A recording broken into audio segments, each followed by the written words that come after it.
Sam Zemurray worked in the fields beside his engineers, planters, and machete men. He was deep in the muck, swinging a blade. He helped map the plantations, plant the rhizomes, clear the weeds, lay the track. He was a proficient snake killer, taller than most of his workers, and strong and thin as a railroad spike. He shouted orders in dog Spanish. He believed in the transcendent power of physical labor, that a man can free his soul by exuding his body. A life in an office, desk bound, was for the feeble and weak who cut themselves off from the actual. He ate outside shark fin soup, plantains, crab gumbo, and sour wine. His years in the jungle gave him expertise rare in the trade.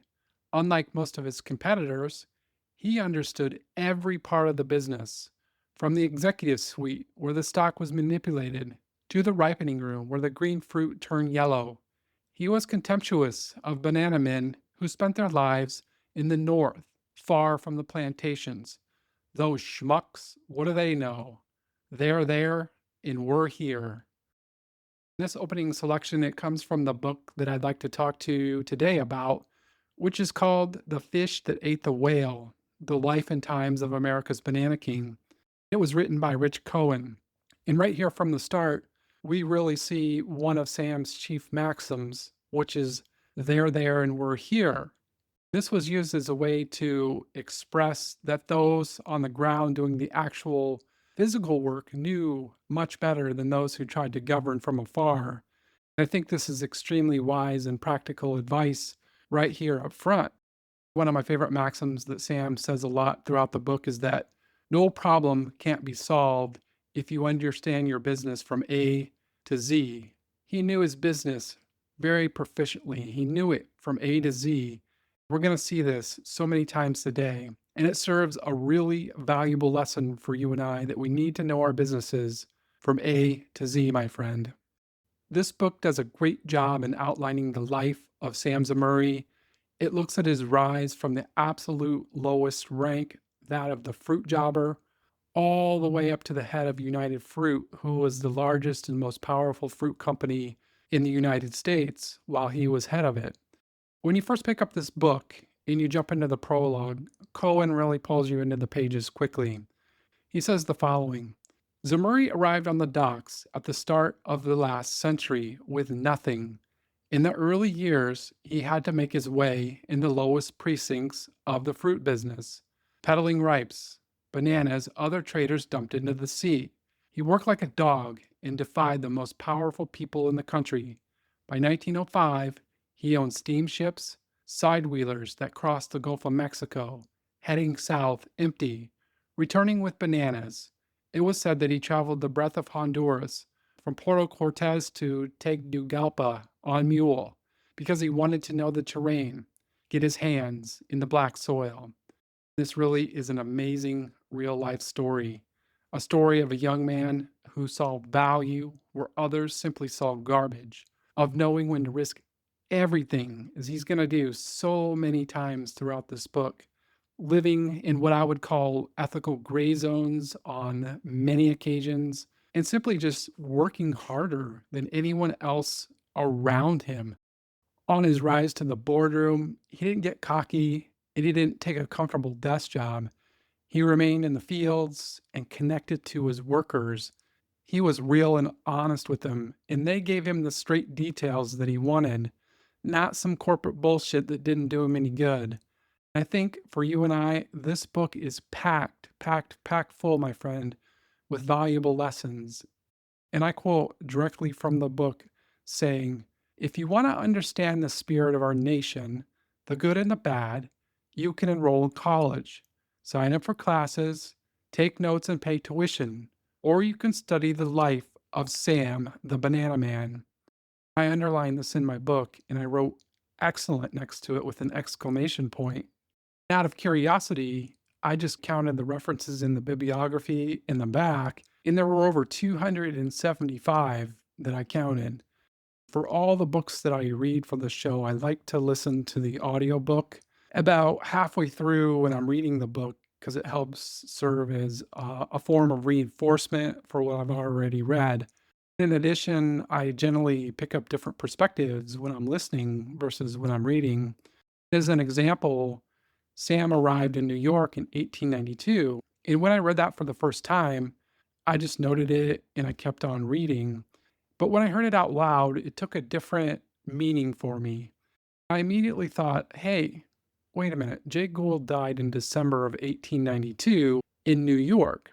Then it says that Sam was hustling from the first months that he arrived in the United States. And I just wanted to read two selections and then tie them together.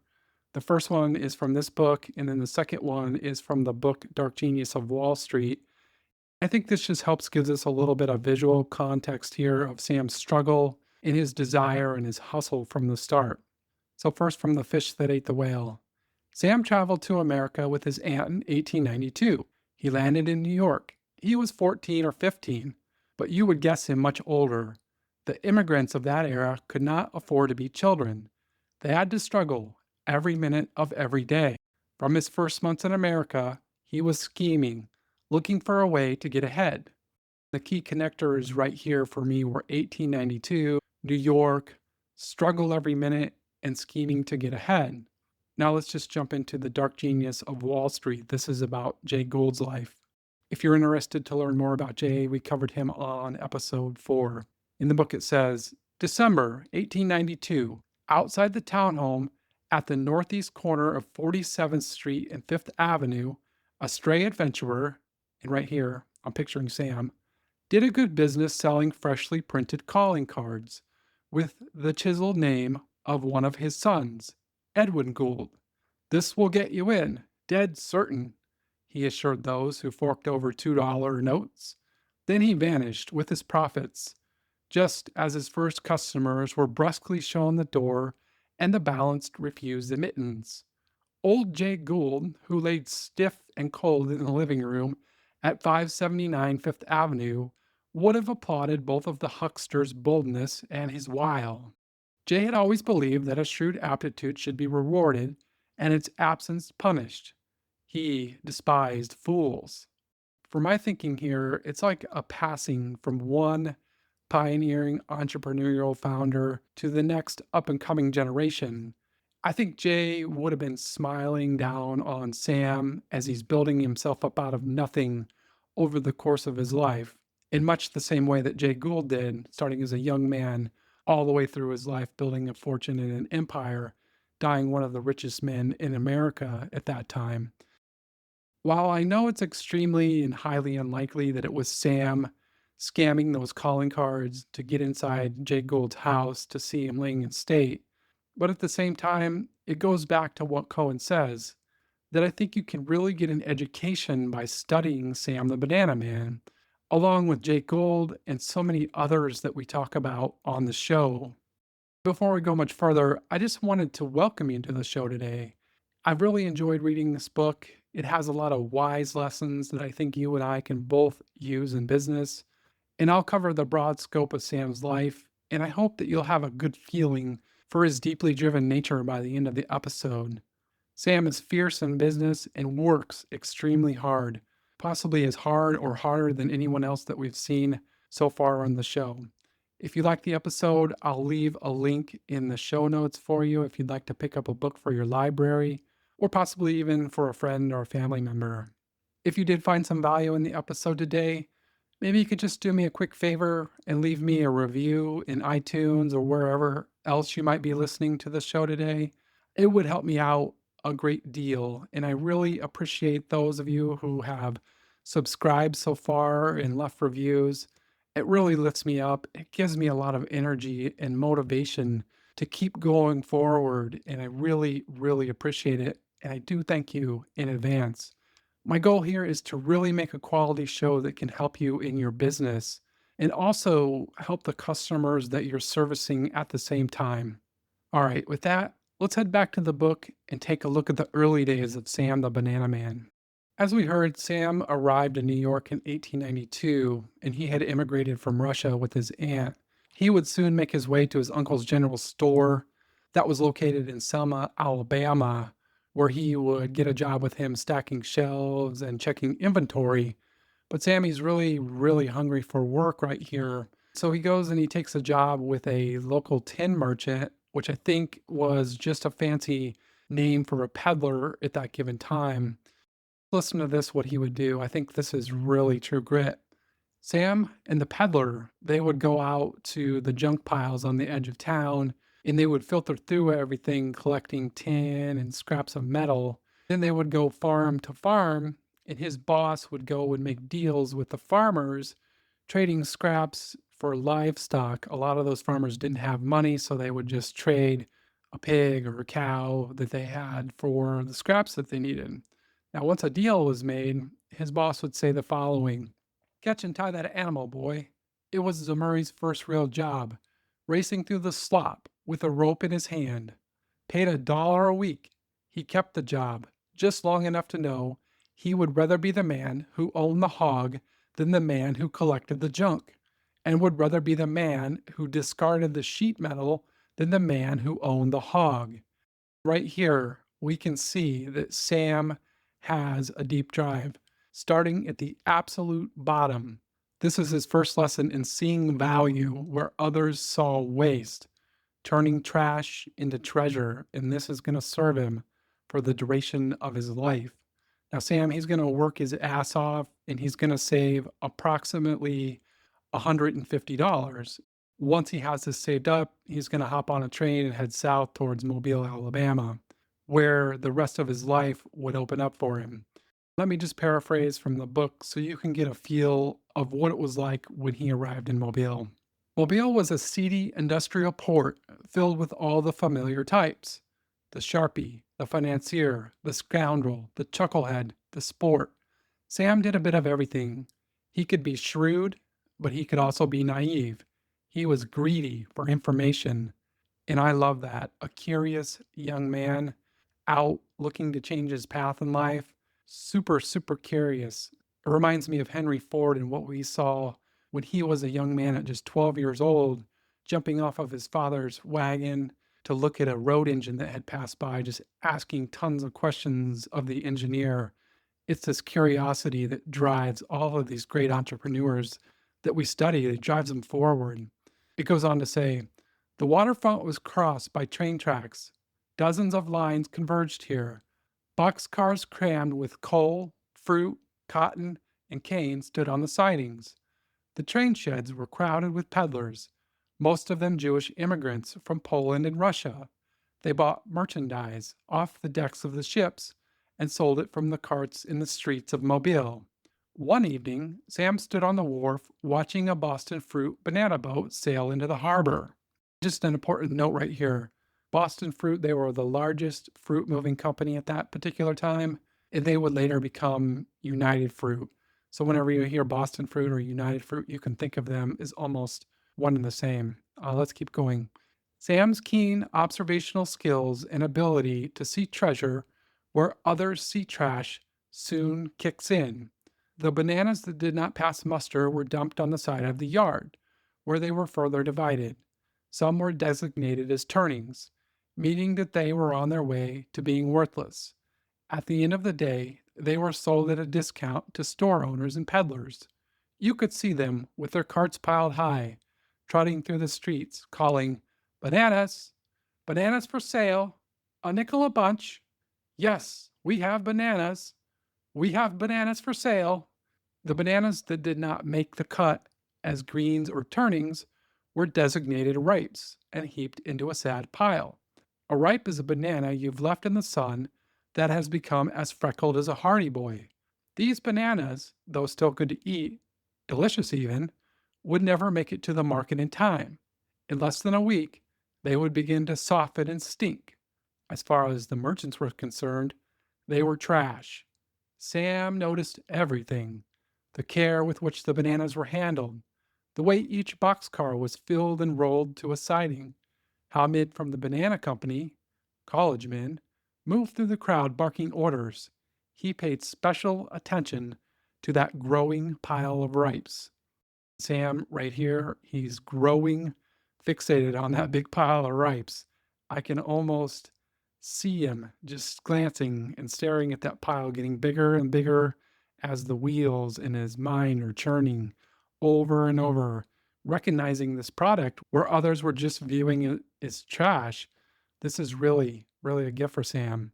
And in my notes, I wrote junk collector, meaning that his experience from collecting junk, trading it for a pig, and then chasing those pigs around really helped him to define his keen eye. For you and I, this is really an excellent lesson that we should always be working hard and building our skills because you never know when they're going to come into play one day.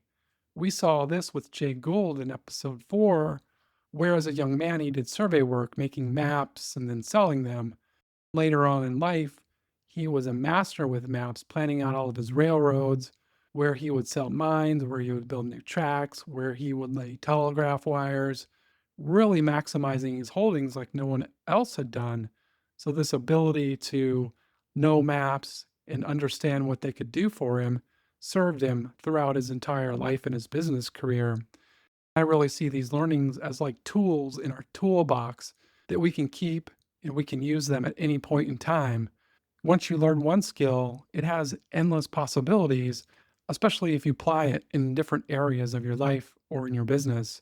Now, Sam, he's going to take perhaps his first major risk right here, and he's going to work out a deal to buy all of those ripes, leaving him very little left over to get back home where he intended to sell them. Now, there's one thing that Sam really knows is that he has to move fast because his time was ticking. The book would go on and describe his next move in the following way. Zemurray's cargo consisted of a few thousand bananas. He did not spend all of his money, but retained a small balance, which he used to rent part of a boxcar on the Illinois Central. The trip to Selma was scheduled to take 3 days, meaning he would have just enough time to get the fruit to market before the sun did its worst. Now, as they started rolling along on the tracks, things started off really, really, really slow. 3 days turned into 4 and then turned into 5, and Sam's starting to get worried right here. The bananas, they're starting to grow pungent. They're going to stop in yet another train yard in Mississippi. And Sam, he's really trying to put all of his might into pressuring the conductor and the trainsmen to moving faster. He's pleading with them. He's like, my bananas are going to go bad. I've put all of my money into this. Please, let's go faster. I need to get to my destination to offload these. When he's going to hear one of the brakemen say the following: you've got a good product there. If you could just get word ahead to the towns along the line, I'm sure the grocery owners would meet you at the platforms and buy the bananas right off the boxcars. Right here, I think Mr. Edison would have been extremely happy to see that light bulb go off in Sam's head. This was brilliant advice, and it plays right into what you and I have spoke about in the past, to keep your eyes and your ears open to the different ways of thinking. Sam saw treasure where others saw trash. That was his gift. But he was thinking really broad here. What's my next big step? That's to get them to my hometown that's 3 days away. And he was missing something. He wasn't looking at all of those little opportunities along the way. But this advice is really a turning point for Sam. Let's see what happens. He's going to have to cut a couple of deals here. During the next delay, Zemurray went into a Western Union office and spoke to the telegraph operator. Having no money, Sam offered a deal. If the man radioed every operator ahead, asking each of them to spread word to the local merchants, dirt cheap bananas coming through for merchants and peddlers, Sam would share a percentage of his sales. When the Illinois Central arrived in the next town, the customers were waiting. Zemurray talked terms through the boxcar door, a tower of ripes at his back. 10 for 8, 13 for 10. He broke off a bunch, put the money in his pocket. The whistle blew, the train rolled on. He sold the last banana in Selma, then went home in the dark. So not only did Sam sell all of his stock right here, he didn't have to unload all of those bananas at his final destination and then try to go out and just cold sell them to buyers. By this time, It could have also been possible that maybe a lot of them would have been rotten and maybe they would not have been good anymore. So, by sending messages ahead, the buyers got warmed up in advance and this created a buzz. And it was pure gold, as they say. What would Sam's reward be as a result of this risk that he took? $40 in profit, which in 1905 was quite a nice sum. And I think another way to look at this is that he could have chased pigs at $1 a week for 40 more weeks. So, right here, in less than a week, he made 40 weeks worth of work. This is his first major score. I'm proud of Sam. I think that is an awesome story. And he's going to do it again and again and again. He had figured out how to move product faster than the big guys. He locked up his niche. It was his. He would learn lessons. He became a risk taker, a salesman. He would become a brawler. And most importantly, he became known as the Banana Man. Now, with the success, he's going to soon move to Mobile. That just makes sense that he would get closer to where the action is at. And this would put him in proximity to the docks where he buys all the ripes, about to be ripes, and overripes that he could get his hands on. He would sort them all. He would take the overripes to the closest towns. He would take the ones that were ripe and he would distribute those to towns 50 to 100 miles out. Then the bananas that were about to be ripe went further on down the line. He was really a master at logistics and figuring all of this out at such a young age. And his business would grow quite rapidly. In 1899, he sold 20,000 bananas. Just 4 years later, listen to this, he's selling 574,000 bananas. And then within 10 years of starting out doing this, he's selling more than 1 million bananas a year. He had identified a fresh, untapped market, and this allowed him to thrive for a really long time. It goes back to keeping your eyes and your ears open, looking for all of those fresh potentials in business where you could possibly capitalize in an untapped or an underserviced market. For Sam, it was ripes. Sam had gained the attention of United Fruit, who would soon sign a contract with him in 1903, in which all of the ripes and the turning ripes were about to become his property as these ships came into dock. This was a major benefit for him because he didn't have to go out and hustle all of these bananas. They just became his property. So he could load them up on the train cars and roll them out. Right here, we really see that Sam is what I call the fruit jobber of fruit jobbers. And I think the author paints a really vivid picture of Zemurray's success. Let's just read for you what he says. A few years before, Zemurray seemed like a fool buying garbage. Now look what he's accomplished, selling hundreds of thousands of bananas a year. He'd become one of the biggest traffickers in the trade, and he had done it without having to incur the traditional cost. His fruit was grown for him, harvested, and shipped for free.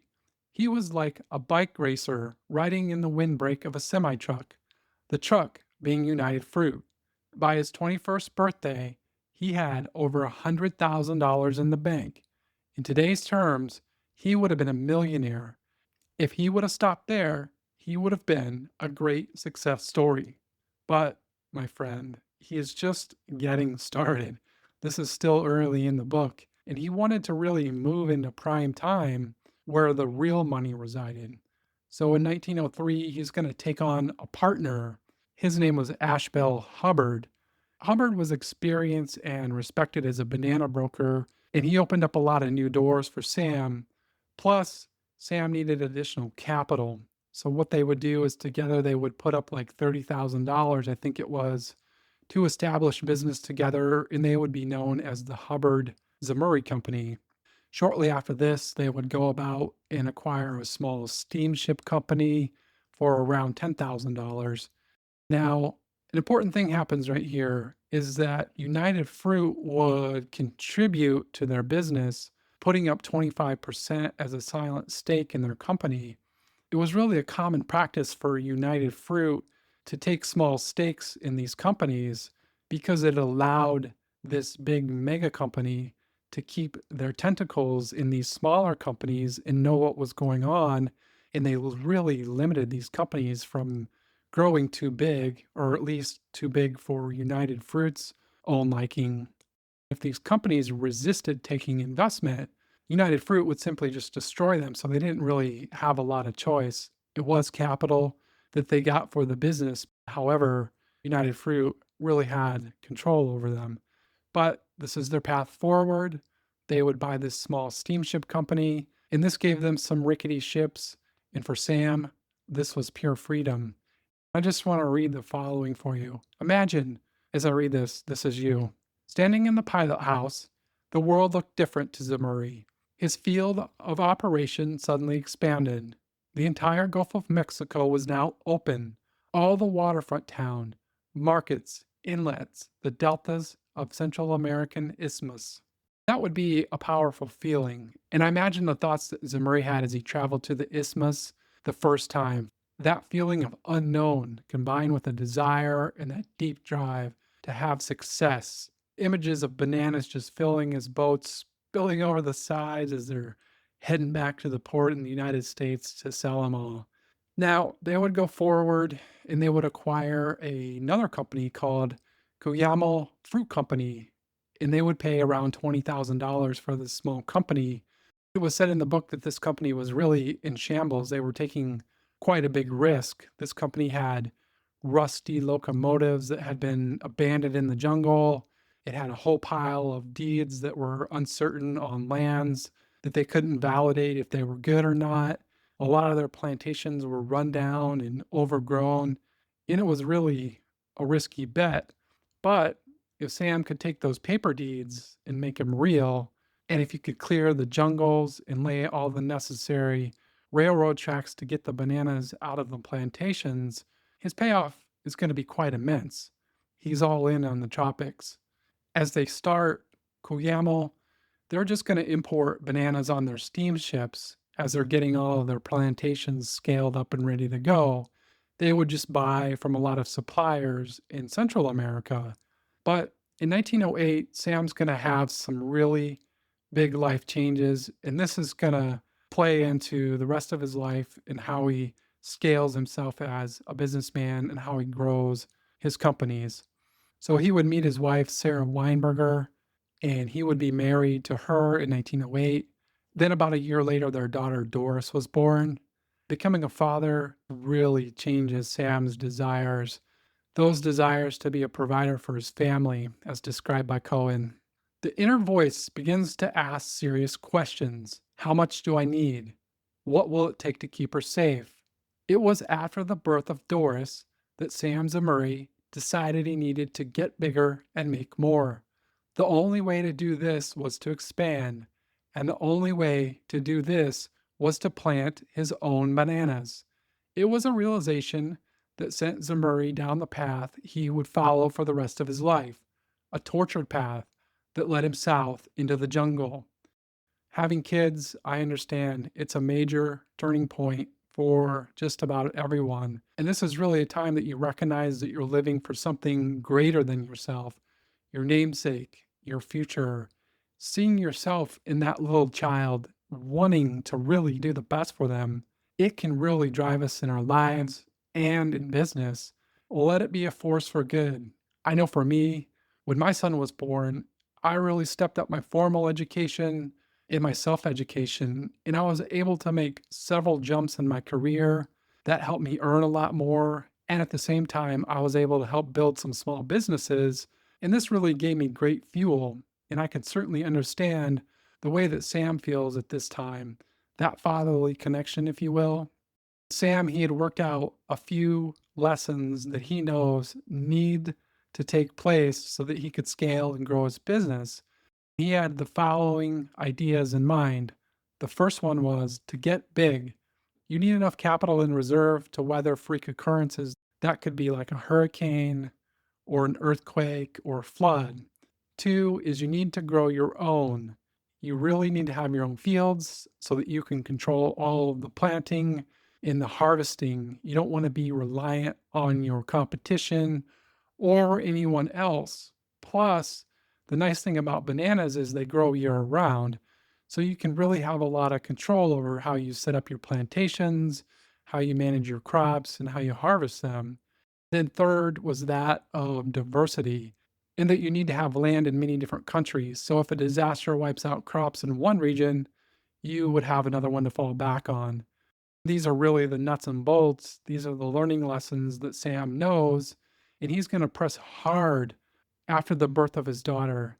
Three things: get big, grow your own, and diversify. So in 1910, Sam's going to set off on an extensive tour of Honduras as he was looking to buy land and lots of it.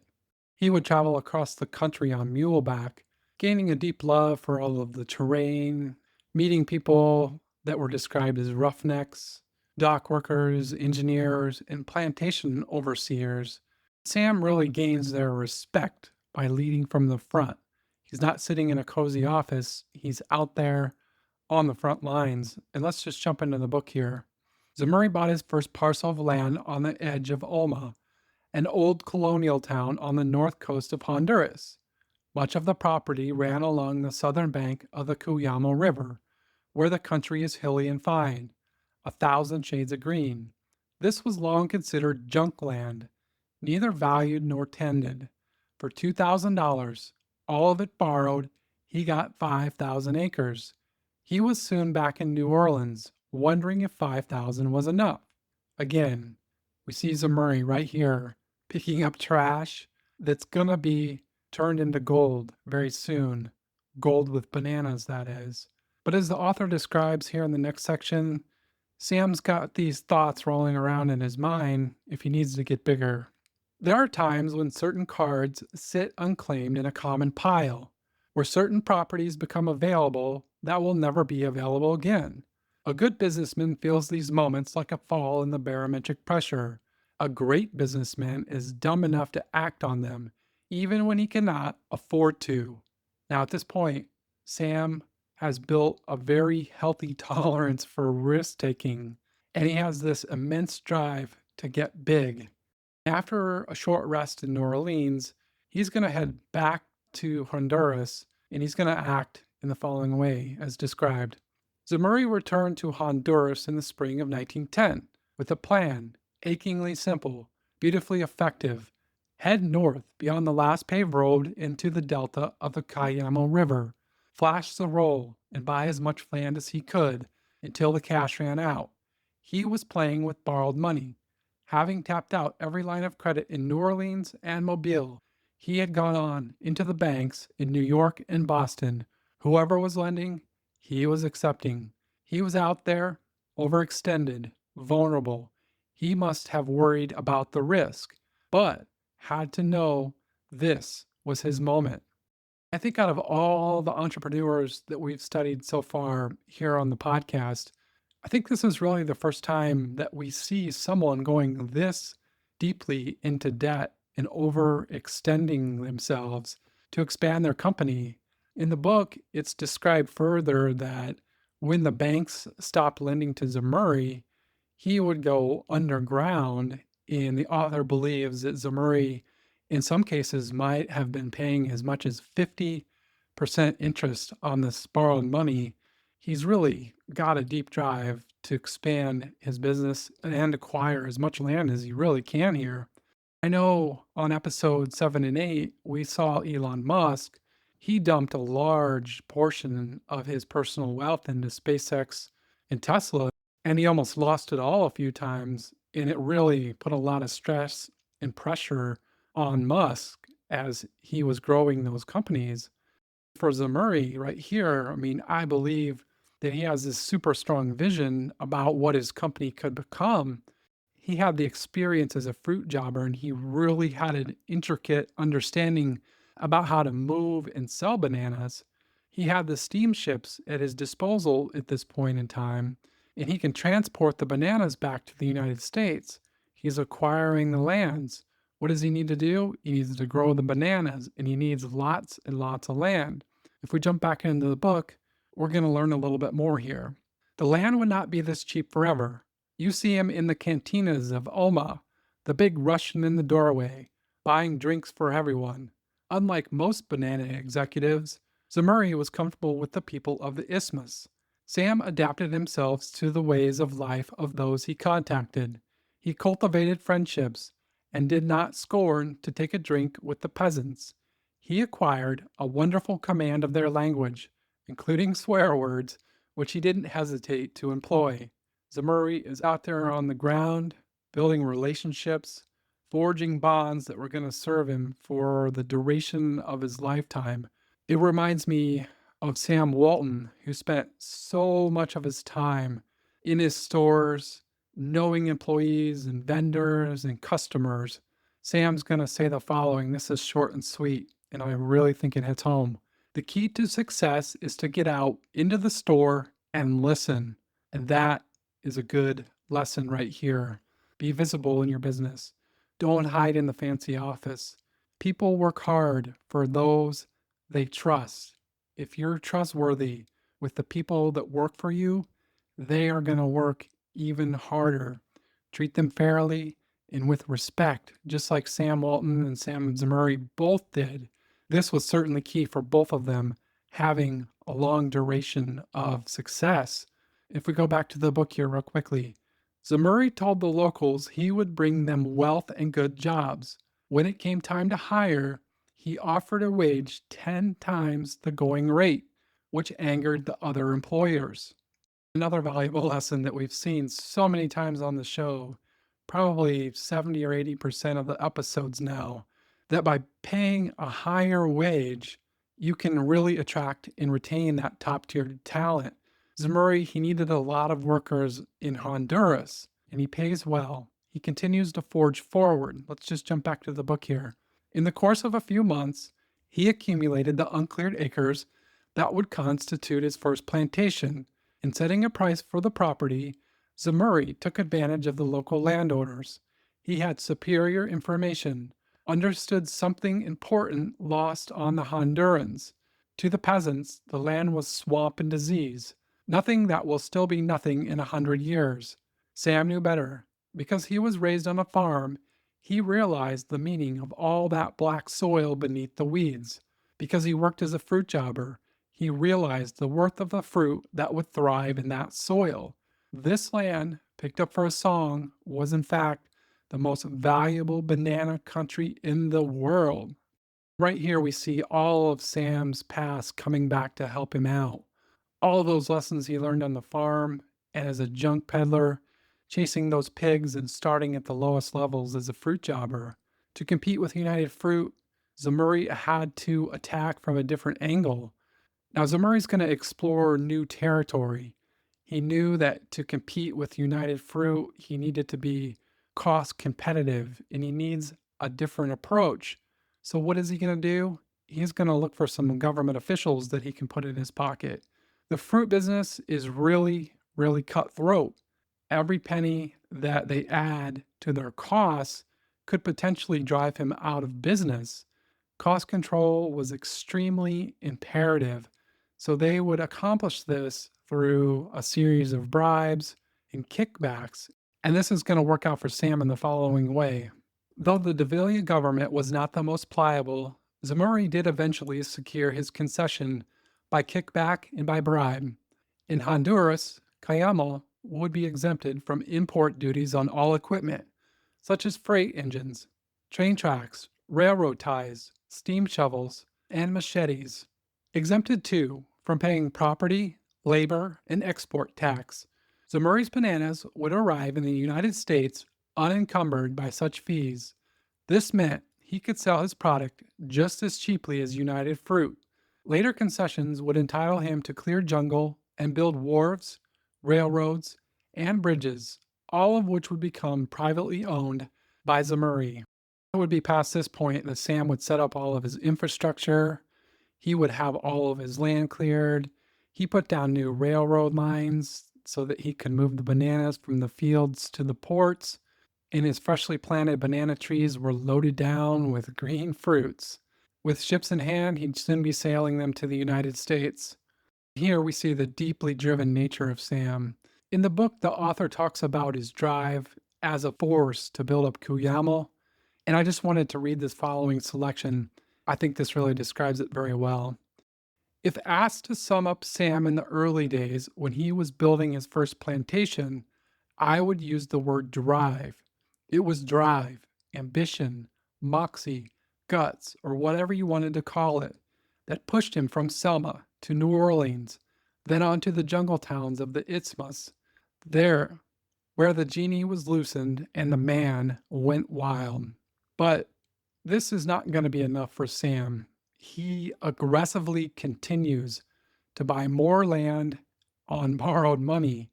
He's doubling down on his risk, and he really has this drive to get even bigger.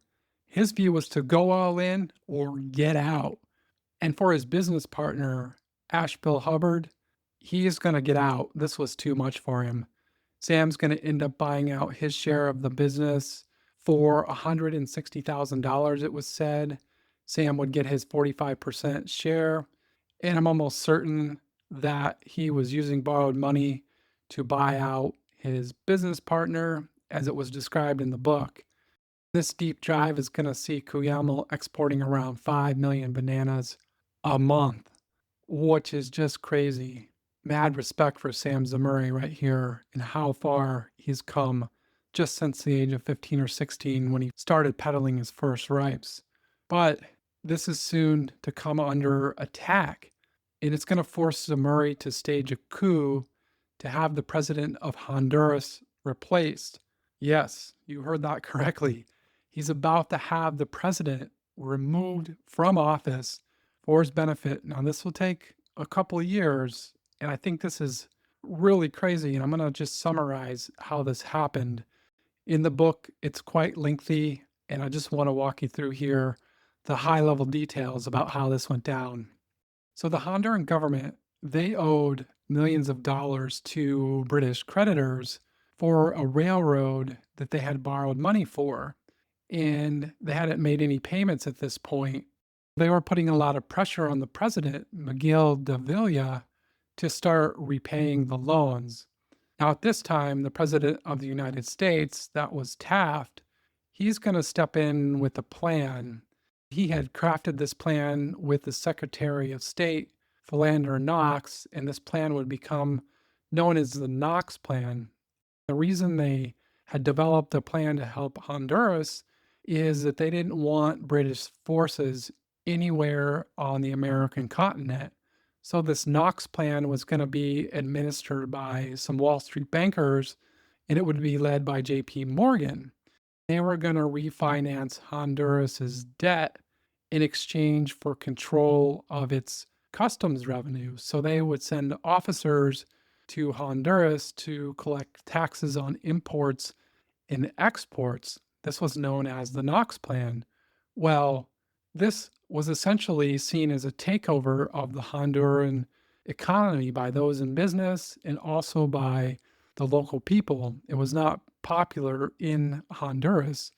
This really threatened to wipe out those generous concessions that Zemurray had worked so hard for. If he loses these tax-free imports and exports, that's going to force him to not be as competitive with United Fruit because obviously his costs are going to go up. So Sam was obviously concerned, and he's going to be summoned to Washington, D.C., where the Secretary of State, Knox that is, has a really stern warning for him, and he tells him the following: don't meddle in Honduras. It's not your concern.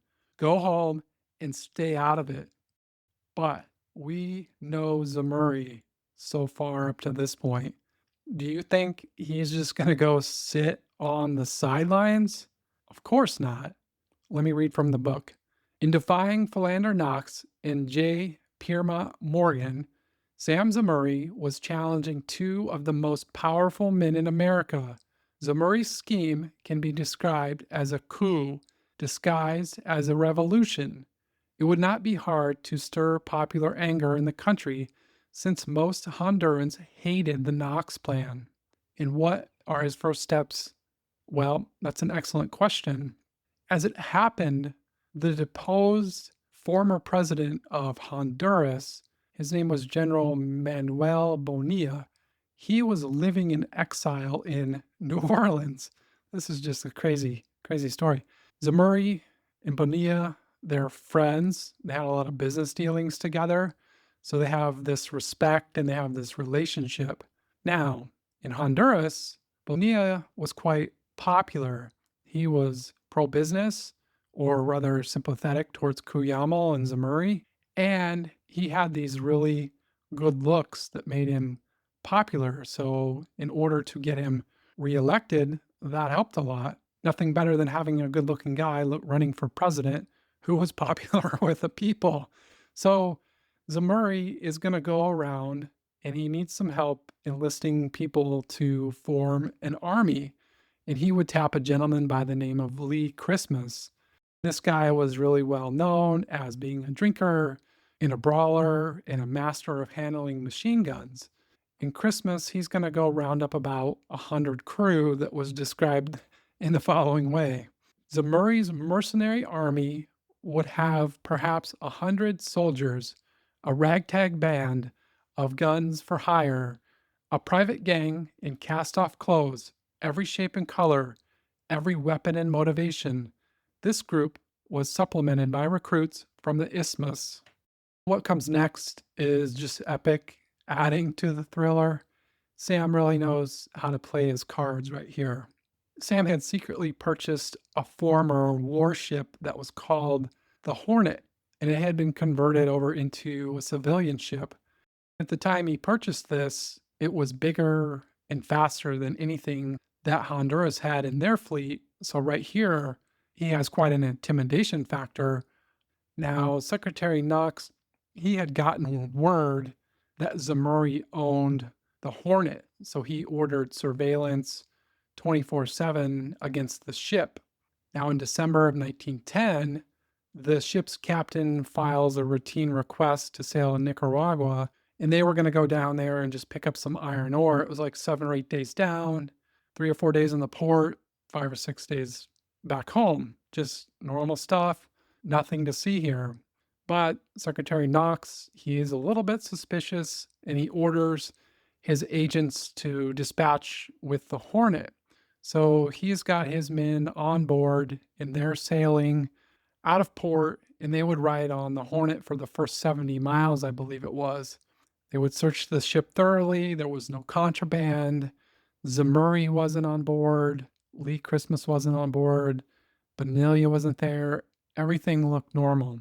So after this first 70 miles, they would be happy and they would end up getting off of the ship. Now, as soon as the agents exited the ship, here's what would happen. The captain killed the engine beyond the horizon, then drifted like a cork. He headed east when the signal came, sailing through the islands of the Mississippi Sound. He dropped anchor and waited. It was a cold, gloomy time of year. Captain Johnson finally spotted Zemurray's sleek little boat, where the mercenaries were playing poker in the cabin below. It was speeding towards the Hornet, getting more distinct as it came. It tied up alongside. Then a man, tall and lean in a long overcoat, climbed aboard. Any trouble getting out? He asked. No, sir. Good, said Zemurray. I'm going to bring the others over now. A few minutes later, Bonilla, Christmas, and Maloney. Maloney was another high-profile principal conspirator that was also being watched. They boarded the Hornet, helping stack weapons, rifles, bullets, grenades, and machine guns. These guys, they did not mess around. Zemurray meant business. He's really taking radical actions right here to secure his property and his concessions. He doesn't want anyone messing with his concessions. And all of these elements, they were going to be used to overthrow the Honduran government that was currently in place. So they would sail south, and 5 days later, it says under the cover of fog, they would appear off the coast of the Bay Islands. They were able to take over the islands with very little resistance, but this would set off alarms with the Honduran president, and he orders all of the coastal cities to be fortified. Listen to this, another strategic move by Sam. Aboard the Hornet, Zemurray's going to sell the boat to a local Honduran citizen, and that would keep him from violating the U.S. Neutrality Act. I tell you, Zemurray, he's smart. He knows exactly what he's after right here. The Hornet would eventually be seized in January, I believe it was, for violating the Neutrality Act. But by this time, it really didn't matter because his little mercenary army, they had taken over the city of Trujillo that was on the mainland. And then from here, they're going to have several small battles that are going to take place. And they would eventually take control of one of the major ports, Puerto Cortez. And then they would also take control of the treasury. There's a lot of popular unrest against his government, and he's going to resign office and he would hand over provisional control to another president that would hold the office just for a few months until they could have a formal election. And then in February of 1912, Bonilla would win in a landslide and he would be triumphantly returned as the president of Honduras. Sam Zemurray's coup worked perfectly and well beyond any of his wildest expectations. Zemurray had effectively accomplished what the U.S. Secretary of State told him not to do. He had overthrown a foreign government through his own wealth and his own will and his own strategies. And it was an extraordinary example of a private American business taking over a country and shaping their destiny. Sam and Guillermo, they're going to be rewarded very, very handsomely. Listen to how this worked out for them. Their sweetheart deal included the right to import all necessary equipment duty free, no taxes on trains, tractors, machetes, a huge cost saver, carte blanche to build railroads, highways, and infrastructure wherever they needed, a $500,000 government loan, an enormous sum then, to reimburse all of its revolutionary expenses. And I just read that to say that the government gave them a loan to basically overthrow the government. That's crazy. They also got an additional 24,700 acres of prime land for future banana cultivation. In short, no taxes, no duties, free land. Exceeding his expectations, I think, is exactly correct. That is simply amazing. A huge gift basically handed to Sam. In the eyes of the Honduran people, Sam is held in super high regard, and this would cement his legacy in the country to many as a hero, but in the surrounding countries, he's seen as a villain, fearing that they could possibly be next.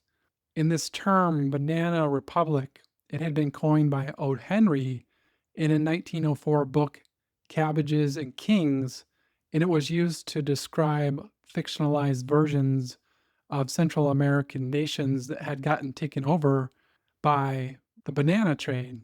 However, this term is later going to become associated with real life cases, and most of these would be attributed to Zemurray and United Fruit in later years. But regardless, Sam was undeterred by any of this, and it really makes me think of Jay Gould right here, who was constantly downcast in the newspapers for his shady dealings. Gould paid almost no attention. He drove forward with a full force and a passion, doing what he believed was correct for his business. He was simply relentless. Both of these guys, Zemurray and Gould, they are one and the same, if you ask me here. When it comes to charging forward with might and aggression, they are both bold. Sam's plan to get big, to grow his own, and diversify. This is the fuel that drove him very, very deeply, and he would be heads down as described in the book. It was time to work like a dog, build his banana business, pay his creditors, accumulate his money. Zemurray lived in the jungle with his workers, spoke their language, knew what they wanted and what scared them. It's why he was hated and why he was loved. Because he was a person, and a person you can disagree with and be angry at, but still admire. whereas United Fruit was faceless in a way that terrified. It was why the workers rallied to the Banana Man as their own.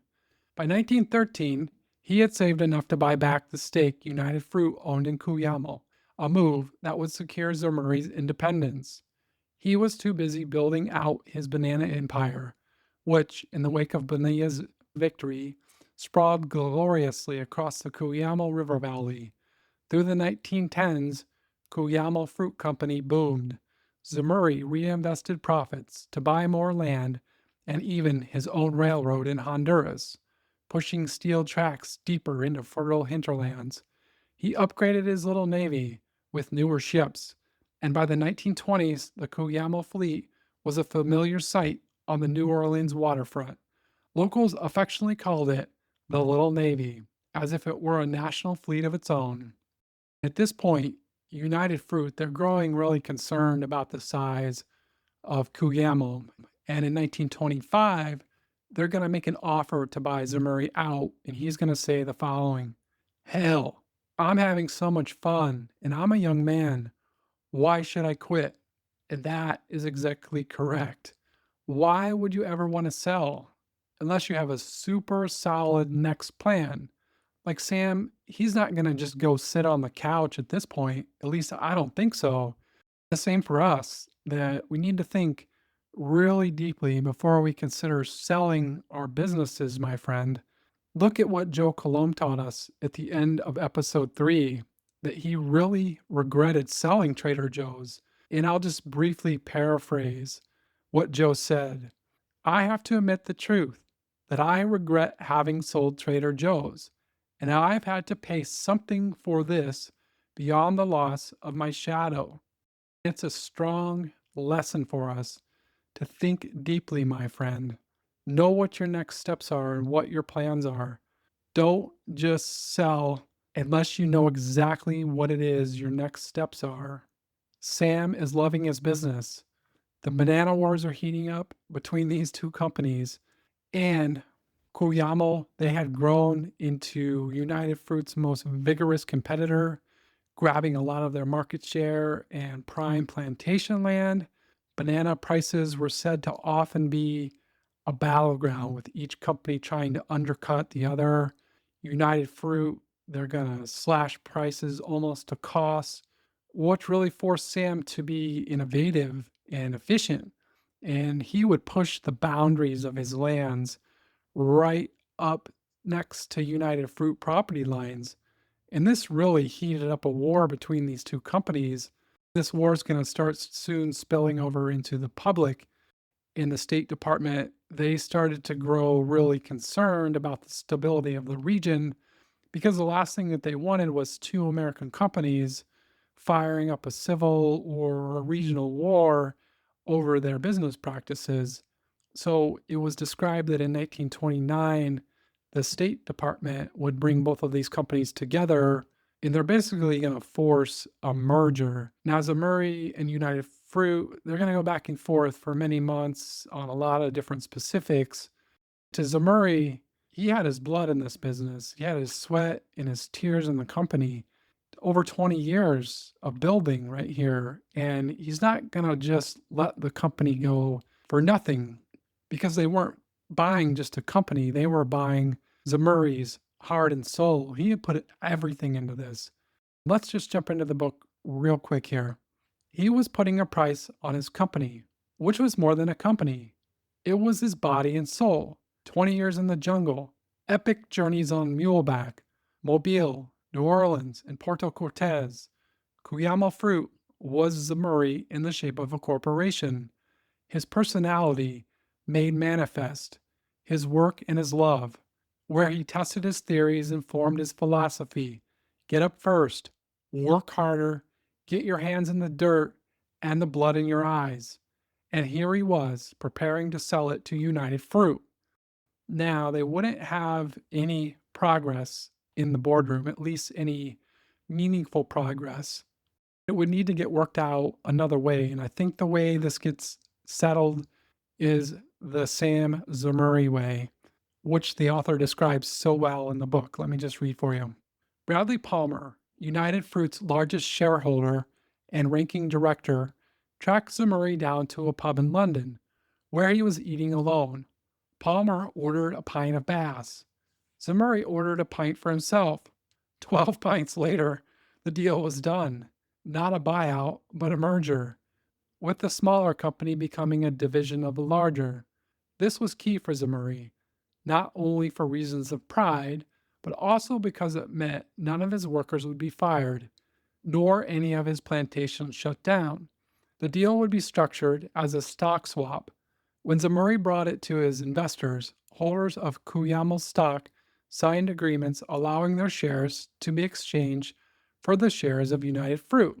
Sam would receive 300,000 shares of United Fruit for his shares in Cuyamel. His stake, after the merger, would be valued at more than $30 million, a figure worth considering, as it would make Sam Zemurray, who had arrived in Selma with nothing 3 decades before, one of the richest men in America.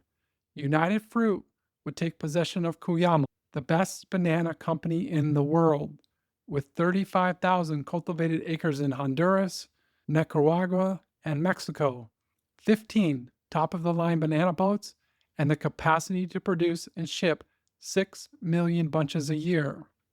Past this, Sam Zemurray would go into retirement as the largest shareholder of United Fruit with something like a 10% voting stake.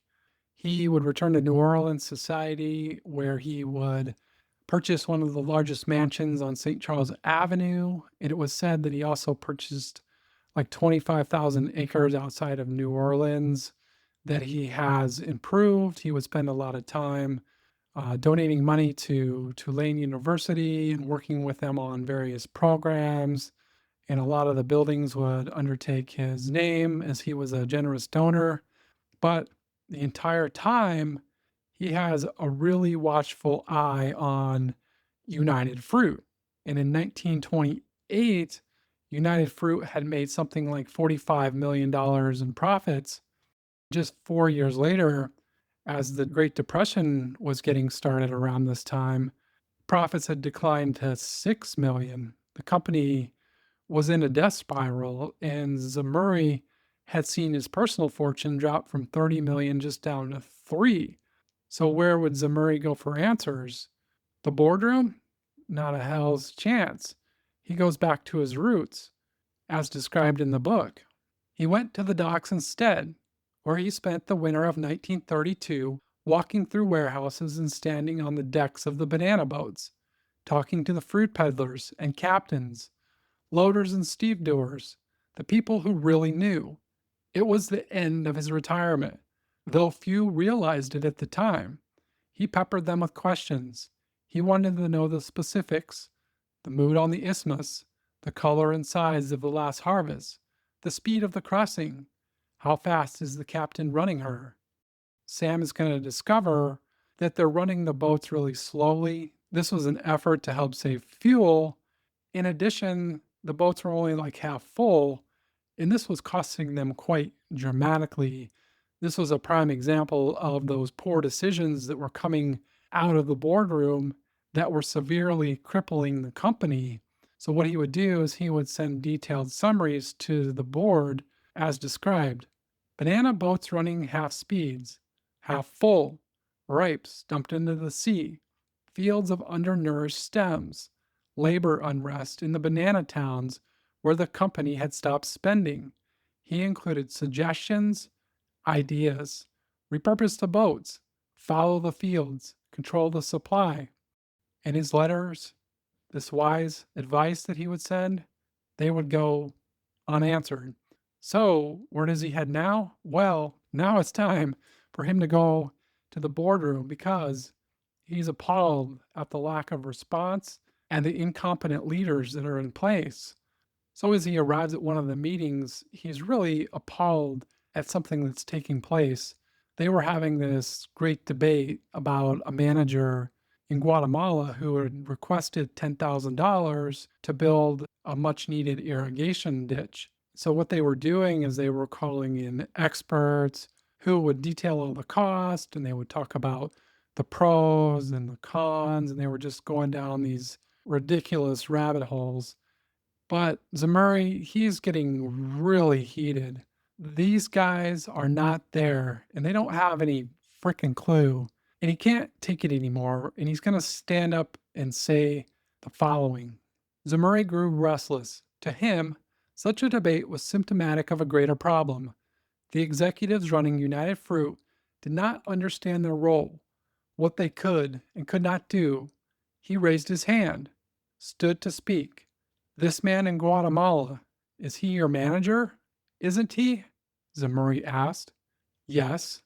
Then listen to what the man is telling you. You're here. He's there, said Zemurray. If you trust him, trust him. If you don't trust him, fire him and get a man you do trust in the job. Zemurray went on to explain his frustration with how the company was being run, then offered a few ideas.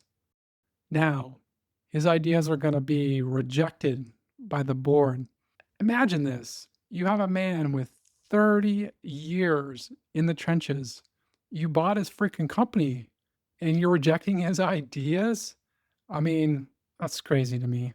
So put yourself in Zemurray's shoes.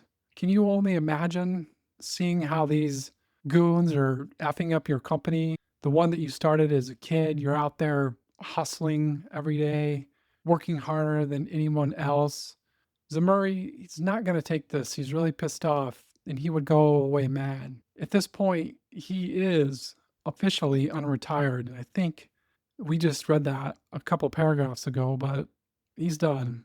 And what's he going to do? He's going to spend the next several weeks traveling around, talking to the largest shareholders.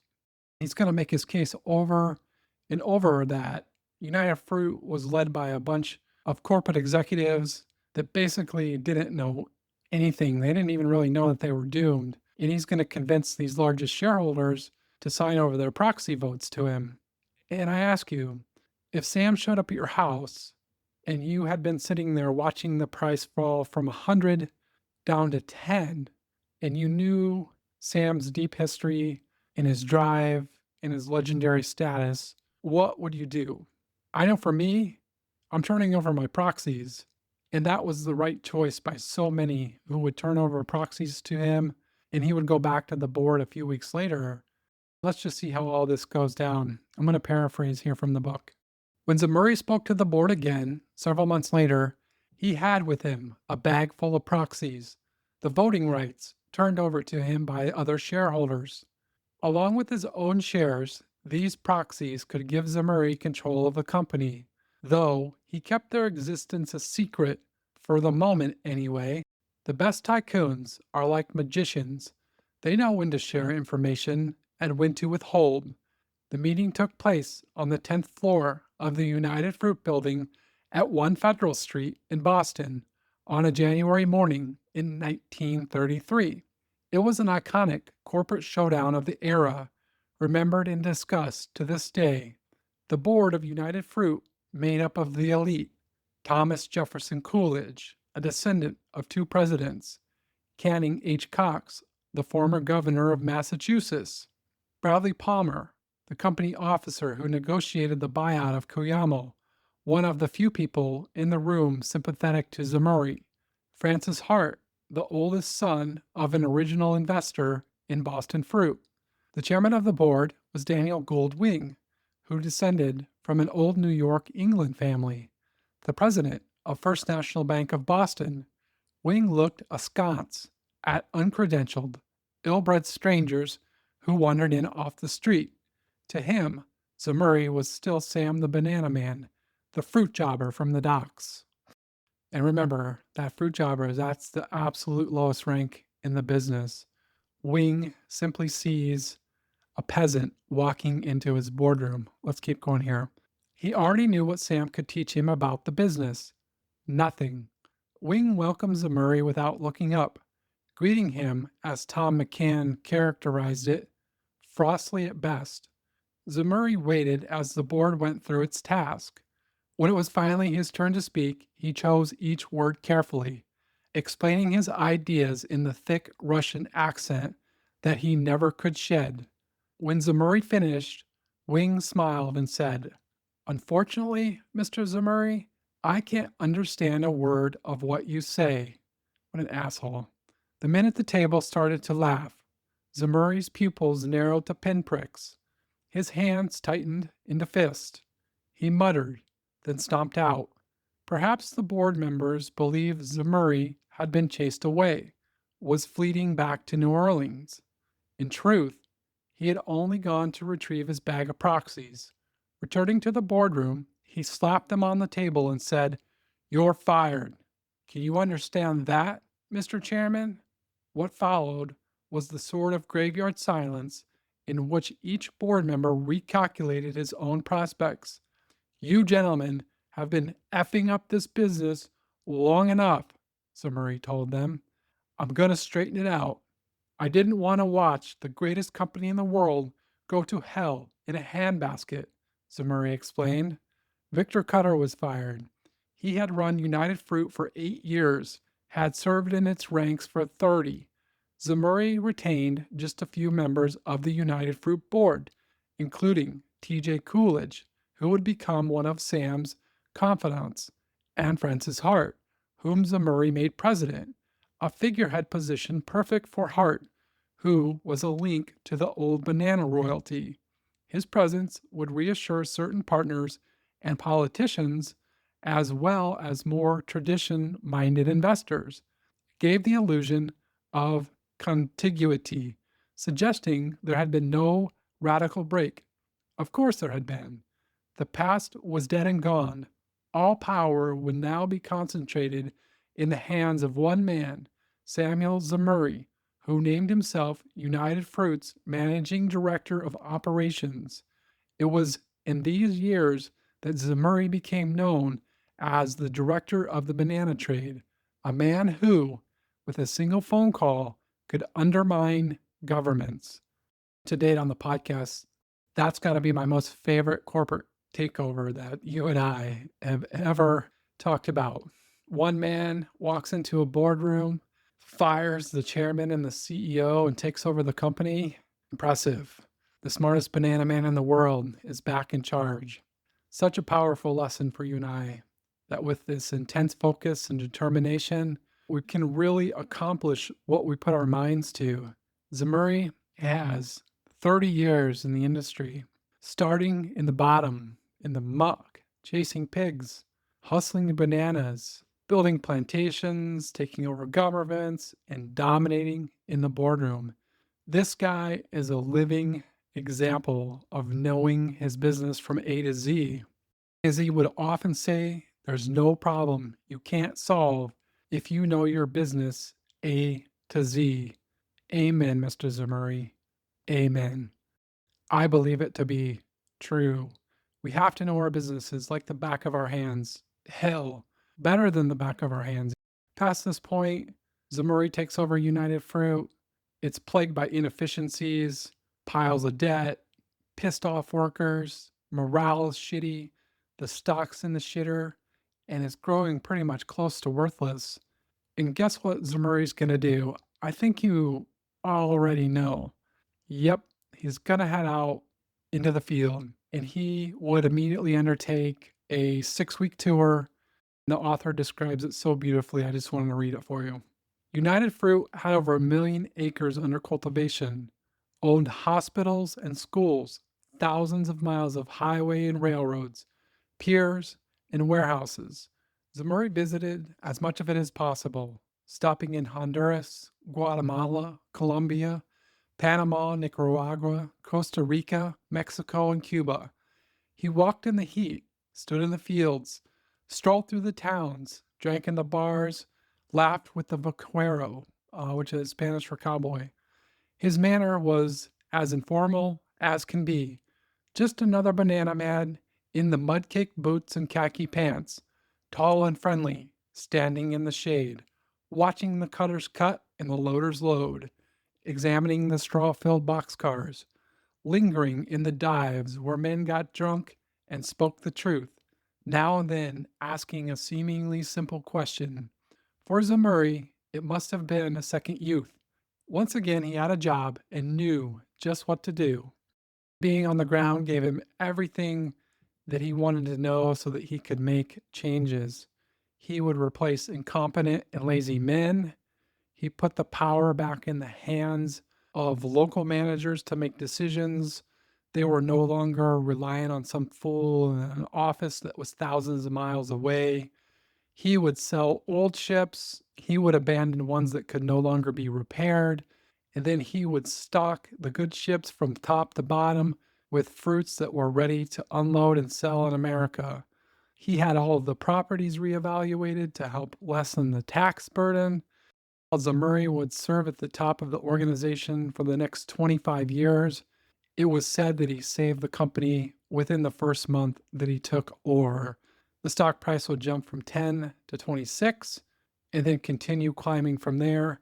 And I know that if I was one of those individuals that had signed over my proxies, I'd be smiling ear to ear. In just 3 or 4 pages of this book, we can see some insanely valuable lessons. Let me just summarize them real briefly. First, he got rid of workers who were donkeys, the ones that were dragging the company down. He focused on hiring the best, and we've spoken about that so many times on the podcast now. Hire the best. This is what Zemurray did. Second, he puts the decision making on the managers.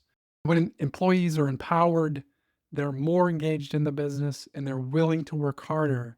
Trust your employees and let them run. If they can't be trusted, replace them. Third was to always keep the equipment up to date, invest heavily in your tech and your equipment.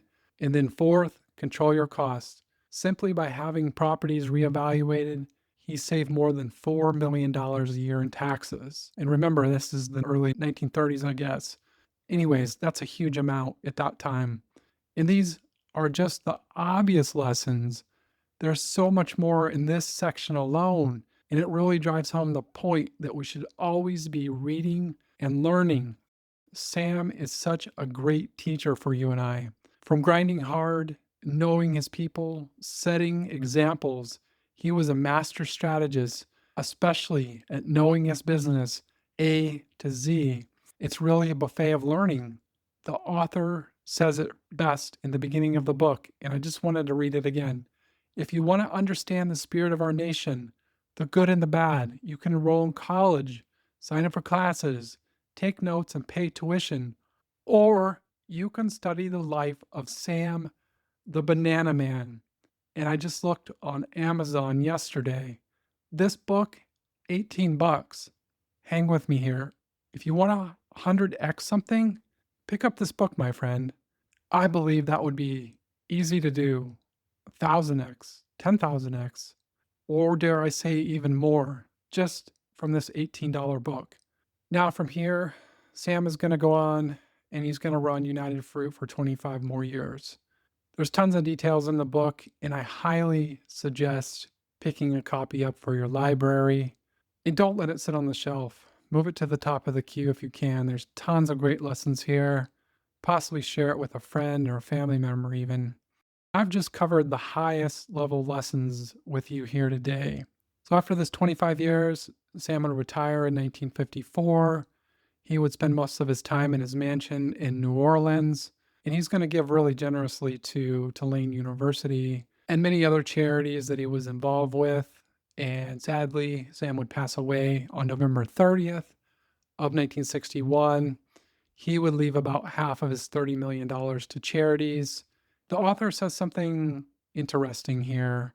At the time of the publishing of this book in 2012, that there were very few people alive that personally knew Zemurray. And I think Rich Cohen did a really good job of talking to those few people who were still on Earth and documenting their stories and collecting all of the facts and memorializing all of those fine details.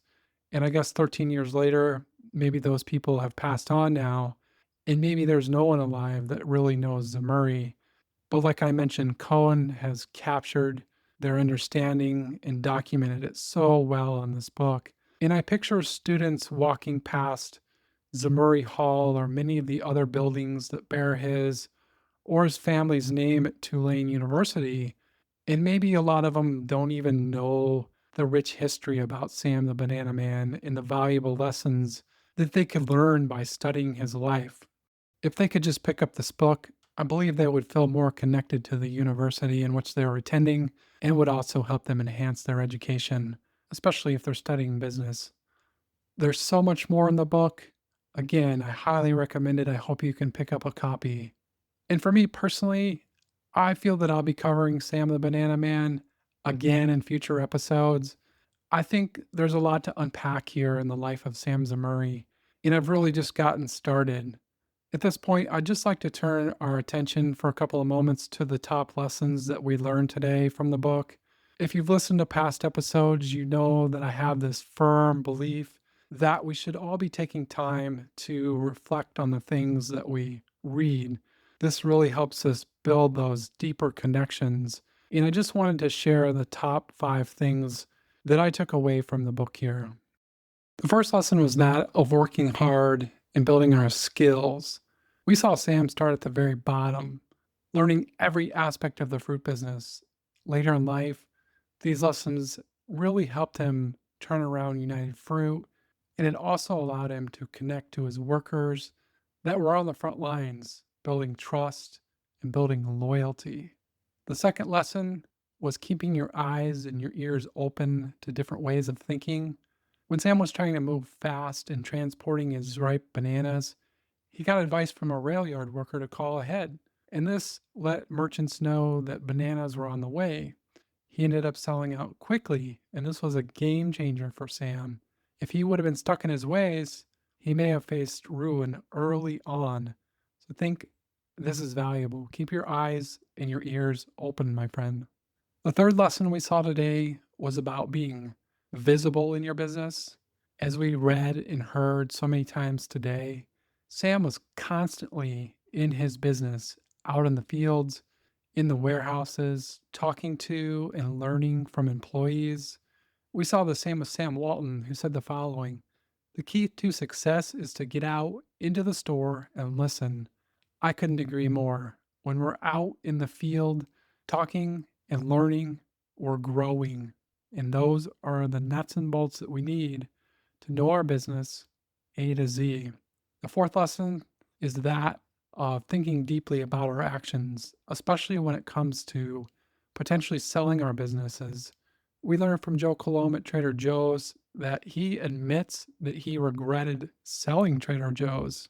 Sam was also forced to merge Cuyamo into United Fruit. So I think the takeaway here is just to think deeply, my friend, about your next steps. The fifth and final major lesson is that of pure drive and determination. When Sam saw that United Fruit was struggling, he had the chairman and the CEO removed. He took over the company and he used his 30 years of experience to turn the company around, raising the stock price from 10 to 26. And it was this deep drive and determination to get out in the field, connect with the workers, and this told him everything that he needed to know to save the company within the first 30 days that he had taken it over. It's this deep drive and determination that propels us and will always move us forward. Those were my top takeaways. I've really enjoyed spending this time with you today. The purpose of the show is to discuss the top lessons from each of these books. I really want to focus on delivering high quality content and value for you and your business. If you liked the episode, if you could just take a moment and leave me a quick review, I would greatly appreciate it. Possibly even share the show with a friend or a family member if you think they might benefit as well. If you have any book recommendations that you would like me to cover, just shoot me a quick email at larry@deeplydrivenpodcast. I also have a newsletter at Deeply Driven Podcast. If you go there, then you just look at the top of the page, you'll see a newsletter tab. Just click on that, and the rest of it, super simple to put your email address in and you can sign up. I'll send you the top lessons that I learned for each book that I read. And I just wanted to say thank you for listening today. It really means a lot to me. I hope to see you back here soon. Until next time, make it a beautiful day in the neighborhood, my friend.